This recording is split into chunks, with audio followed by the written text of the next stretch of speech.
Break के बाद आप सभी का बहुत बहुत स्वागत है। और अब बात गुलाब चंद कटारिया की नई जिम्मेदारी के बाद बीजेपी के अंदरूनी समीकरण की करेंगे। दरअसल गुलाब चंद कटारिया को असम का राज्यपाल नियुक्त कर दिया गया और इसके बाद बीजेपी की सियासत में बदलाव के संकेत हैं। सबसे बड़ा सवाल है कि कौन होगा अब नेता प्रतिपक्ष और कटारिया के जाने से कितना बदलेगा बीजेपी में सियासत। ये रिपोर्ट देखिए। गुलाब चंद कटारिया को राज्यपाल की कुर्सी। इस बात की खुशी है कि एक सामान्य परिवार से और एक सामान्य कार्यकर्ता भी पार्टी के इस पद पर भी जा सकता है। 23 की जंग से पहले बदली बीजेपी की रणनीति। विधानसभा में सबसे ज्यादा लंबे कालखंड तक विधायक के रूप में चुने जाने वाले और विधानसभा के सदन में अपनी परफॉर्मेंस देने वाले राजनेताओं में से हैं। राजस्थान में कौन होगा नेता प्रतिपक्ष? राजस्थान में रहे, उनका नाम पूरे राजस्थान के अंदर है।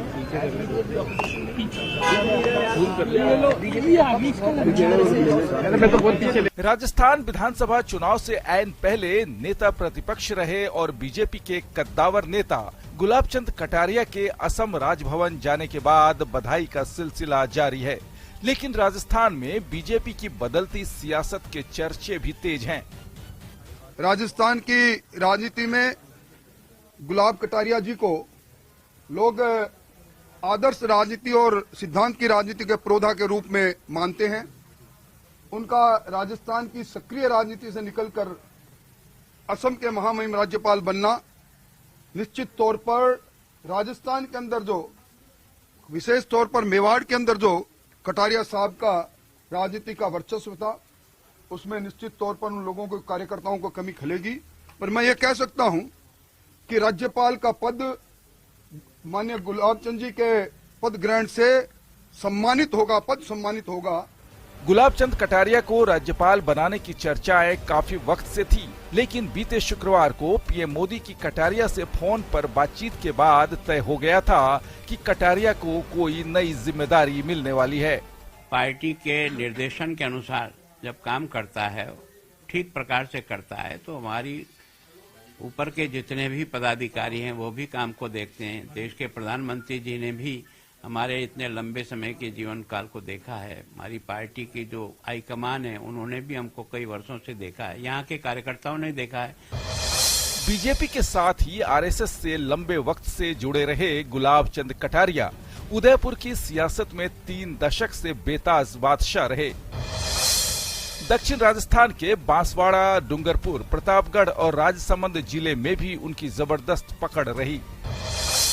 अभी उदयपुर जिले की 8 में से 6 सीटों पर बीजेपी काबिज है, तो उदयपुर संभाग की 28 में से 15 सीटों पर 2018 में बीजेपी ने जीत दर्ज की है। अब गुलाब चंद कटारिया के सक्रिय राजनीति से हटने से दक्षिण राजस्थान की नब्ज पहचानने वाले एक कद्दावर नेता की बीजेपी में कमी हो जाएगी। वहीं कटारिया के राज्यपाल बनने के बाद राजस्थान बीजेपी के अंदरूनी समीकरण भी बदलेंगे। लेकिन सवाल है कि चुनावी साल में नेता प्रतिपक्ष जैसे अहम पद की जिम्मेदारी किसे मिलेगी। इसके ऐलान में भले ही थोड़ा वक्त लगे, लेकिन पूर्व सीएम वसुंधरा राजे समेत उपनेता प्रतिपक्ष राजेंद्र राठौर और पूर्व विधानसभा अध्यक्ष कैलाश मेघवाल के नाम की अटकलें लगने लगी हैं। इंतजार बीजेपी आला कमान के फैसले का है, लेकिन कयास किसी नए चेहरे को लेकर भी लगाए जा रहे हैं। आपको बता दें कि गुलाब चंद कटारिया राजस्थान में बीजेपी के सीनियर लीडर हैं। वे बीजेपी की केंद्रीय कार्य समिति के सदस्य भी रहे हैं। कटारिया 1993 से लगातार 8 बार विधायक चुने जा चुके हैं।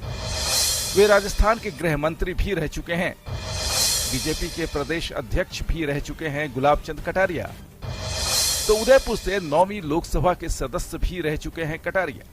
बहरहाल माना जा रहा है कि कांग्रेस के सबसे मजबूत गढ़ राजस्थान को जीतने की बीजेपी आला कमान की प्लानिंग का ये एक हिस्सा भी हो सकता है। इससे बीजेपी की अंदरूनी सियासत को नए तरीके से तैयार करने में बीजेपी के केंद्रीय नेतृत्व को मदद मिलेगी। तो पार्टी इस फैसले के दम पर युवाओं को नेतृत्व सौंपने के अपने सिद्धांत को और मजबूती देगी।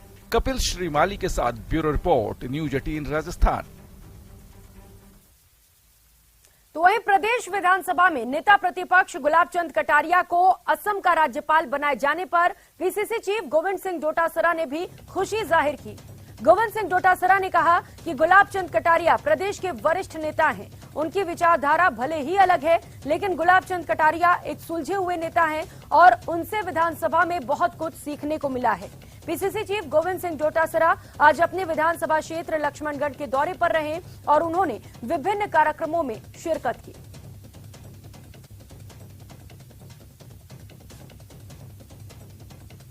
गुलाब चंद जी कटारिया साहब जो है बहुत ही वरिष्ठ नेता है, नेता प्रतिपक्ष है।